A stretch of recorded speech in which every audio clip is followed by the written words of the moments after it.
বিসমিল্লাহির রহমানির রহিম। Building design কোর্সের এটি আমার ১৬ নম্বর ক্লাস। এই ক্লাসের মাধ্যমে আমি দেখানোর চেষ্টা করব কিভাবে অ্যানালাইসিস করতে হয় এবং কোন ধরনের অ্যানালাইসিস করব আমরা তা নিয়ে কথা বলব। ওকে, আমরা এখন সার্ভিস কন্ডিশনের থাকা ফাইলকে ওপেন করে নিই। এজন্য ওপেন এখানে আসবো। এখান থেকে আমরা সার্ভিস কন্ডিশনের ফাইলটি ওপেন করে নেব।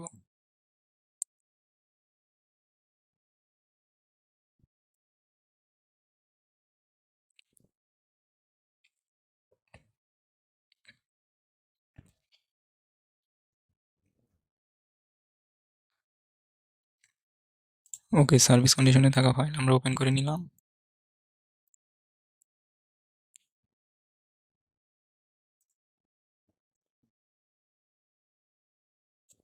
অ্যানালাইসিস মূলত দুটি পদ্ধতিতে করা যায়। একটি পদ্ধতি হলো ডাইনামিক অ্যানালাইসিস এবং অন্যটি হচ্ছে স্ট্যাটিক অ্যানালাইসিস। তো আমরা এখন দেখি ডাইনামিক অ্যানালাইসিস কী এবং স্ট্যাটিক অ্যানালাইসিস আসলে কী। ওকে,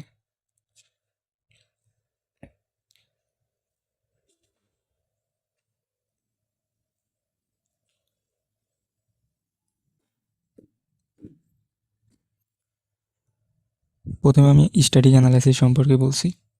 ওকে, স্ট্যাটিক অ্যানালাইসিস মেথড হলো এমন একটি পদ্ধতি যেখানে ভূমিকম্পের প্রভাবকে একটি ইকুইভ্যালেন্ট স্ট্যাটিক বল হিসেবে ধরে ভবনের উপর প্রয়োগ করা হয়।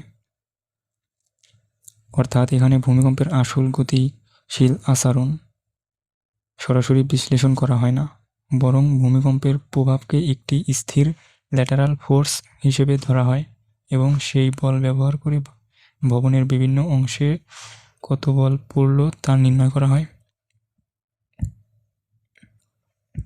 স্ট্যাটিক অ্যানালাইসিস মূলত ছোট বা মাঝারি উচ্চতার ভবনের ক্ষেত্রে করা হয় এবং রেগুলার বিল্ডিং, যেগুলো রেগুলার শেপের বিল্ডিং হয়ে থাকে সেগুলোতে স্ট্যাটিক অ্যানালাইসিস করা হয়ে থাকে এবং যেখানে ভবনের রেসপন্স খুব জটিল নয়। এই পদ্ধতিতে প্রথমে টোটাল বেস শেয়ার নির্ণয় করা হয়, তারপর সেই বলকে ভবনের প্রতিটি তলায় নির্দিষ্ট নিয়মে ট্রান্সফার করা হয়ে থাকে। স্ট্যাটিক অ্যানালাইসিস ভূমিকম্পের বলকে স্থির বল হিসেবে বিশ্লেষণ করা হয়। ওকে, এটি হলো স্ট্যাটিক অ্যানালাইসিস। এবং ডাইনামিক অ্যানালাইসিস হলো এমন একটি পদ্ধতি যেখানে স্ট্রাকচারাল ডাইনামিক্স এর নীতিগুলো ব্যবহার করে ভূমিকম্পের মতো ডাইনামিক লোডের কারণে কোনো ভবনের আচরণ বা গতিবিধি হিসাব করা হয়। অর্থাৎ ভূমিকম্প হলে ভবন কীভাবে নড়বে, কতটা বল তৈরি হবে, সেই বল ভবনের বিভিন্ন অংশে কীভাবে ট্রান্সফার হবে সেগুলো এই পদ্ধতির মাধ্যমে নির্ণয় করা হয়ে থাকে। ওকে, কখন ডাইনামিক অ্যানালাইসিস করব বা কখন স্ট্যাটিক অ্যানালাইসিস করব তা বিএনপিসিতে স্পষ্টভাবে বলা রয়েছে। ওকে, এখন আমরা বিএনপিসির একটি পিডিএফে আসলাম। এটি বিএনপিসি 2020 পিডিএফ। ওকে, এখানে আমরা 658 নম্বর পেজে আসলাম। এখান থেকে দেখতে পাচ্ছেন ডাইনামিক অ্যানালাইসিস মেথড, মানে কখন ডাইনামিক অ্যানালাইসিস করা হবে সেটি এখানে বলা হয়েছে। সো এখানে দেখতে পাচ্ছেন regular building with height greater than 40 metre in zone 2, 3, 4 and greater than 90 metre in zone 1। এর মানে হলো যদি বিল্ডিংটা রেগুলার হয়, যেমন দৈর্ঘ্যপ্রস্থ প্রায় সমান এবং প্রত্যেকটা স্টোরি মানে প্রত্যেকটা ছাদের উচ্চতা প্রায় সমান থাকে এবং কলাম টু কলাম ডিস্টেন্স বেশি না থাকে এবং সবগুলো কলাম একই গ্রিড লাইনে থাকে, এরকম যদি বিল্ডিং হয়ে থাকে এই বিল্ডিংগুলোকে মূলত রেগুলার বিল্ডিং হিসেবে ধরা হয়। তো বিএনপিসিতে বলা হয়েছে রেগুলার বিল্ডিং, এই রেগুলার বিল্ডিংয়ের ক্ষেত্রে যদি বিল্ডিংটি জোন 2 নম্বর, 3 নম্বর এবং 4 নম্বর জোনে হয়ে থাকে এবং উচ্চতা, বিল্ডিংয়ের উচ্চতা যদি 40 মিটারের বেশি হয়, 40 মিটার মানে 130 বা 31 ফুটের মতো,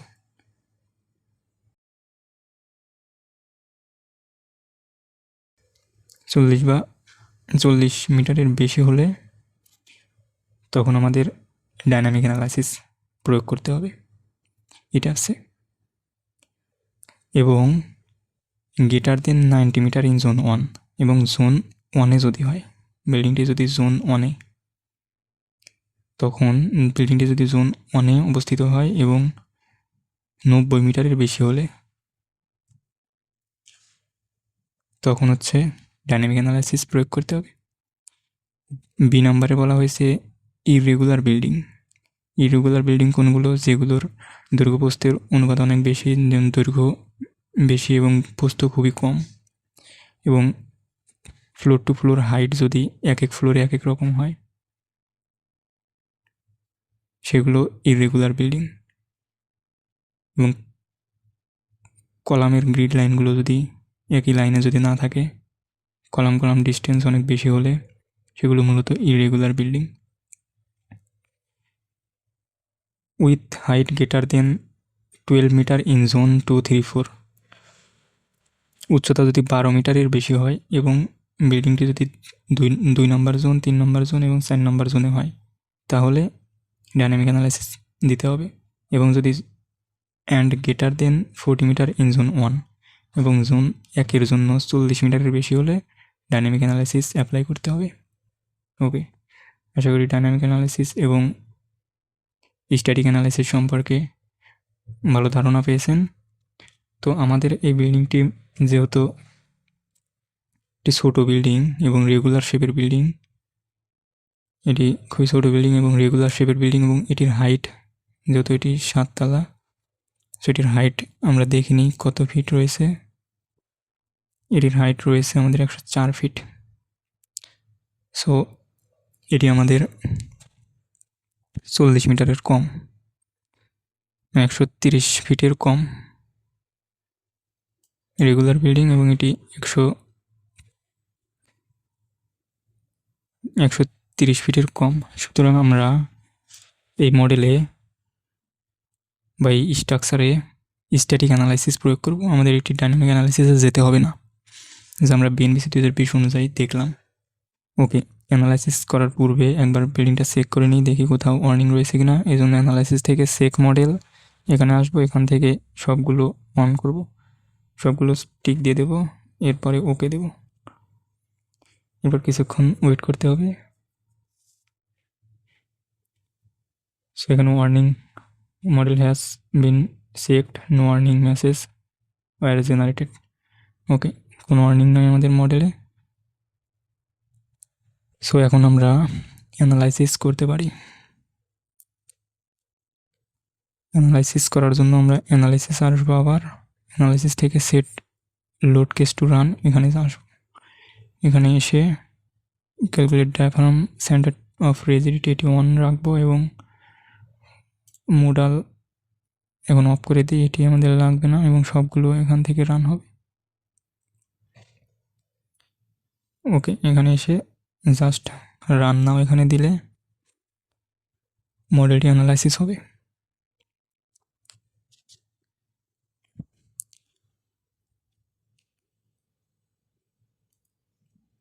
ওকে, কিছুক্ষণ ওয়েট করতে হবে। অ্যানালাইসিস শেষ হলে আমরা deform shape, deformation shape, displacement কী পরিমাণ, শেয়ার ফোর্স, বেন্ডিং মোমেন্ট, এগুলো আমরা দেখার চেষ্টা করব। এবং আজকের এই ক্লাসে আমি শেয়ার ফোর্স এবং বেন্ডিং মোমেন্ট নিয়ে আলোচনা করব। ওকে,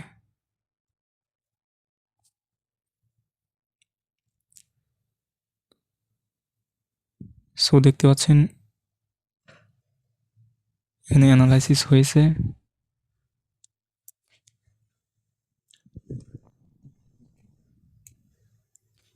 ওকে,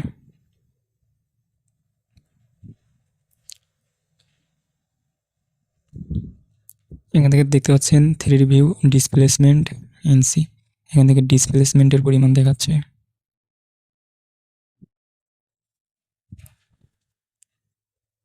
এরপর এখানে চাপ দিলে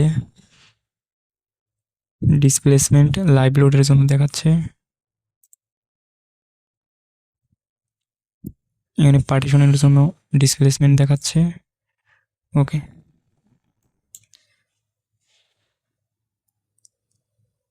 সো আমরা এইভাবে ডিসপ্লেসমেন্ট দেখব না, এজন্য আমরা আমরা গ্রাফের মাধ্যমে ডিসপ্লেসমেন্ট দেখার চেষ্টা করি। এখান থেকে গ্রাফের মাধ্যমে ডিসপ্লেসমেন্ট দেখার জন্য আমরা ডিসপ্লে আসবো, ডিসপ্লে এখান থেকে স্টোরি রেসপন্স প্লট এখানে আসবো। এখান থেকে দেখতে পাচ্ছেন ডিসপ্লে টাইপ, এখানে আমাদের রয়েছে max story displacement,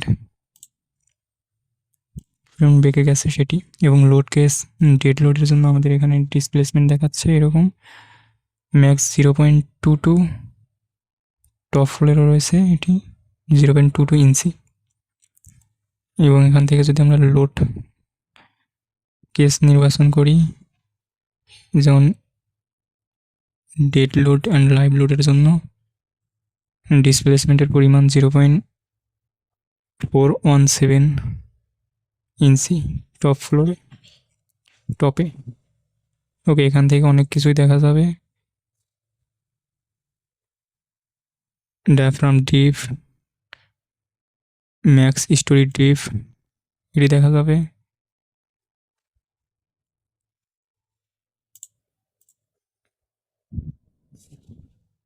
load case যদি ইকিউ হয় তখন এখানে দেখতে পাচ্ছেন, তখন এখানে দেখা যাবে ম্যাক্স 0.001 ইঞ্চি রয়েছে, এটি max story deep.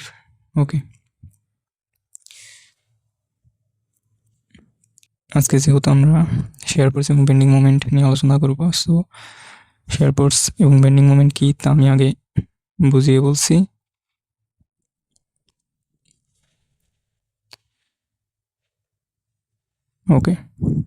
Share force হলো বিমের কোনো নির্দিষ্ট সেকশনে এমন একটি অভ্যন্তরীণ বল যা ওই সেকশনকে উপরে ও নিচে বিপরীত দিকে স্লাইড করানোর চেষ্টা করে। সহজ ভাষায় বললে, বিমের উপর লোড পড়লে সেই লোডের কারণে বিমের ভেতরে যে কাঁটার মতো বল তৈরি হয় সেটি শেয়ার ফোর্স। যেমন উদাহরণ যদি আমি বলি একটি বিমের উপর লোড আছে, যদি আমরা বিমের মাঝখান থেকে কাটার কথা চিন্তা করি তখন সেই অংশ যে অভ্যন্তরীণ বল কাজ করবে সেটাই শেয়ার ফোর্স।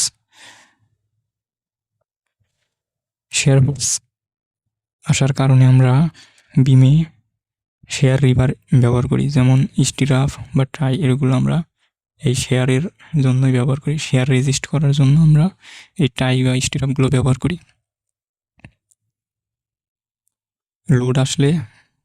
বিমের লোড আসলে কোন স্ট্রাকচারের কোনো মেম্বারের লোড আসলে আমরা শেয়ার ফোর্স এবং বেন্ডিং মোমেন্ট পাই, এবং সেই অনুযায়ী আমাদের রড হিসাব করতে হয়। অন্যদিকে বেন্ডিং মোমেন্ট হলো এমন একটি মোমেন্ট যা লোডের কারণে বিমকে বাঁকানোর চেষ্টা করে। অর্থাৎ বিমের উপর লোড পড়লে বিম সোজা থাকে না, একটু বেঁকে যেতে চায়। এই বাঁকানোর প্রভাবকে আমরা বেন্ডিং মোমেন্ট বলি। বিমের উপর যখন লোড আসে তখন বেন্ডিং মোমেন্ট তৈরি হয়, এবং বেন্ডিং মোমেন্ট তৈরি হলে আমাদের রড চলে আসে। কী পরিমাণ রড বা রিবার ব্যবহার করব সেটি আমরা বেন্ডিং মোমেন্টের মাধ্যমে পেয়ে থাকি। সুতরাং শেয়ার ফোর্স এবং বেন্ডিং মোমেন্ট বুঝতে পারলে আমরা সহজেই বিমের বিহেভিয়ার এবং স্ট্রাকচারাল ডিজাইন ভালোভাবে বিশ্লেষণ করতে পারবো। সো সফটওয়্যারে এটি সহজে বেন্ডিং মোমেন্ট এবং শেয়ার ফোর্স দেখা যায়। এজন্য আমাদের এখানে আসতে হবে, ডিসপ্লে ফ্রেম। এখানে এসে এখানে দেখতে পাচ্ছেন লোড কেস। এখান থেকে আমরা কম্বোতে আসলে আমরা যতগুলো কম্বিনেশন তৈরি করেছিলাম সবগুলো এখানে আমরা দেখতে পাবো। সো আমরা ডেড লোড এবং লাইভ লোডের জন্য প্রথমে দেখি শেয়ার 2, এটি হচ্ছে শেয়ারের মেজর শেয়ার।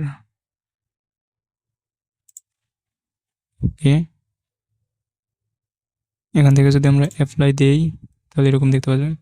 এখানে ভালো দেখা যাচ্ছে না, আমরা এলিভেশনে যাই তাহলে ভালো দেখতে পাবো। এই নাম্বার এলিভেশনে আসলাম, এখানে দেখতে পাচ্ছেন এই যে হলুদ কালারের এগুলো মূলত হচ্ছে শেয়ার ফোর্স। এই যে এখন আরো সহজে দেখা যাচ্ছে, দেখতে পাচ্ছেন এটা একটি কলাম এবং এটি একটি কলাম এবং মাঝখানে এটি বিম। সো শেয়ার ফোর্স মূলত কলাম সাপোর্টে বেশি থাকে। দেখতে পাচ্ছেন এখানে শেয়ার ফোর্সের পরিমাণ বেশি, -10.5 বা -11.049 কিফ, এবং ধীরে ধীরে মিডলের দিকে কমছে এবং এখানে 0 হয়ে গেছে। সেমভাবে এই কলামের সাপোর্টে দেখেন শেয়ার ফোর্সের পরিমাণ বেশি, শেয়ারের পরিমাণ বেশি এবং ধীরে ধীরে 0 হয়ে যাচ্ছে মাঝখানে। এই কারণেই মূলত বিমের ক্ষেত্রে শেয়ার ফোর্স বা ওই যে স্টিরাপগুলো সাপোর্টে, কলাম সাপোর্টে স্পেসিং কম দেওয়া হয় এবং মিডলে স্পেসিং বেশি দেওয়া হয়। ওকে, এখানে যদি আমরা রাইট ক্লিক করি তাহলে এখান থেকে আরও স্পষ্টভাবে দেখা যাবে।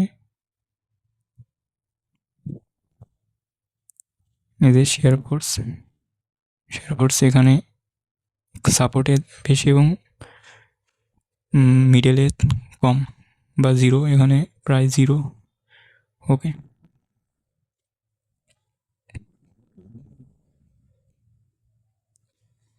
এখানে মুভমেন্ট ও শেয়ার 3 দেখতে পাবেন এখান থেকে, এটি শেয়ার 3। ওকে, এরপর আমরা মোমেন্টটা 2তে আসি। এটি রয়েছে মোমেন্ট 2, তবে মোমেন্ট 3 হচ্ছে মেজর মোমেন্ট, সর্বোচ্চ মোমেন্ট হচ্ছে মোমেন্ট 3। এখান থেকে মোমেন্ট দেখতে পাচ্ছেন, মোমেন্ট মানে হচ্ছে বিমটা কী পরিমাণ ডিফ্লেকশন করবে। যে আসলে বিমটা লোড আসলে বিমটা এভাবে বেঁকে যেতে চায়। তো এটি আমাদের কলাম, মাঝখানে এটি হচ্ছে বিমে দেখতে পাচ্ছেন মোমেন্ট এখানে রয়েছে উপরের দিকে, কারণ বিমে যখন একটা লোড আসে তখন কলাম সাপোর্টে বিম উপরের দিকে যেতে চায়, নিচের দিক থেকে লোড কাজ করে এবং উপরের দিকে উঠতে চায়। আবার মিডলে মানে L/3 মাঝখানে হচ্ছে বিম নিচের দিকে নামতে চায়, মানে নিচের দিকে ডিফ্লেকশন করতে চায় বা বাঁকতে চায়। এজন্যই মূলত বিমের ক্ষেত্রে সাপোর্টে রড উপরে দেওয়া হয়। দেখেন এক্সট্রা টপ কিন্তু সাপোর্টে উপরে দেওয়া হয়, নিচে কোনো এক্সট্রা টপ দেওয়া হয় না। কলাম সাপোর্টে দুই পাশে উপরে রড দেওয়া হয়, যেমন এক্সট্রা টপ হিসেবে দেওয়া হয়। আবার বিমের যখন মিডলে আসে, মিডলে লোড বেশি থাকার কারণে এখানে বাঁকতে চায় এবং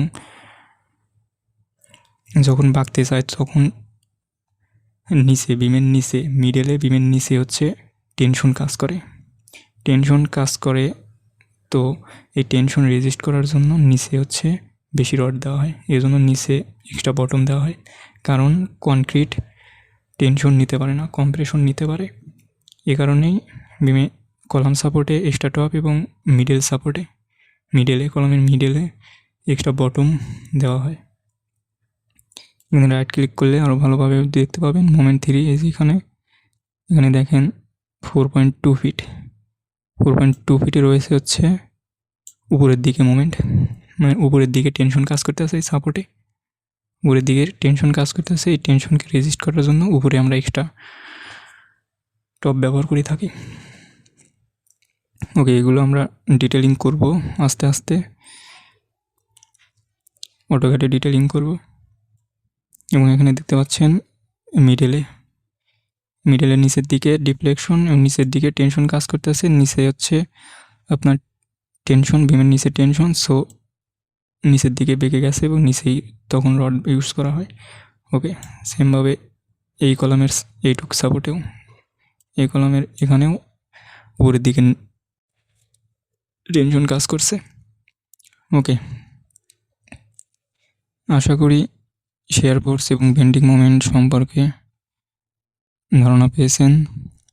সো এভাবে ইটাপসে শেয়ার ফোর্স এবং বেন্ডিং মোমেন্ট দেখতে হয়, এবং বেন্ডিং মোমেন্ট এবং শেয়ার ফোর্স কতটা ইম্পর্টেন্স আশা করি বুঝতে পেরেছেন। ওকে ওকে আর একটা বিষয় আমরা এখান থেকে দেখে নিই, সেটি হচ্ছে রিয়াকশন। এই বিল্ডিংয়ে কী পরিমাণ রিয়াকশন আসলো, মানে কী পরিমাণ লোড আসলো প্রত্যেকটা কলামে। এটি দেখার জন্য আমাদের এখানে আসতে হবে ডিসপ্লে সাপোর্ট স্প্রিং রিয়াকশন বা F7 ক্লিক করলেও হবে।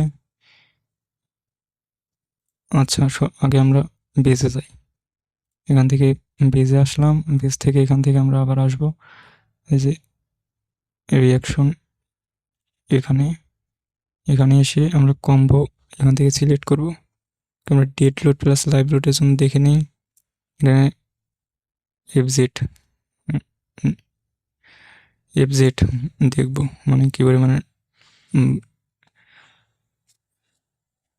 আনুভূমিক লোড রয়েছে, সরি ভার্টিক্যাল লোড।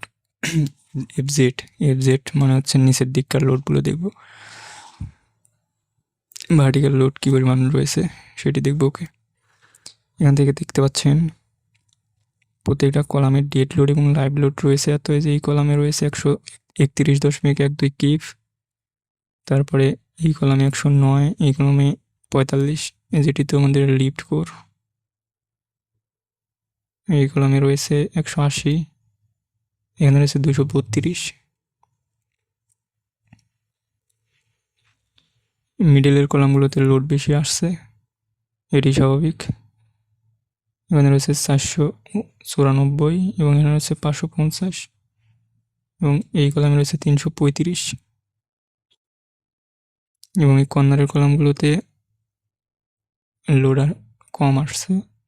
এই কলামে রয়েছে 336 এবং এই কলামে রয়েছে 343, কাছাকাছি, যেহেতু ডিস্টেন্স এগুলোর কাছাকাছি, সো এখানে সেম লোডই আসবে। এখানেও প্রায় সেম লোড 406 এবং 407, প্রায় সেম লোড, কারণ এগুলোর ডিস্টেন্স একই রকম ছিল। সো আমাদের লোড অ্যাপ্লাই করা মানে সঠিক রয়েছে, যে পরিমাণ লোড অ্যাপ্লাই করেছি সেই অনুযায়ী এখানে লোড দেখাচ্ছে। Okay thank you so much. পরবর্তী ভিডিওর মাধ্যমে আমি দেখানোর চেষ্টা করব বিল্ডিংয়ে চেক দিতে হয়, অনেকগুলো চেক দিতে হয়, সেই চেকগুলো কীভাবে দিতে হয় সেগুলো দেখাবো, এবং চেকগুলোতে ফেল করলে কিভাবে পাস করতে হয় সেগুলো নিয়ে আলোচনা করব। ওকে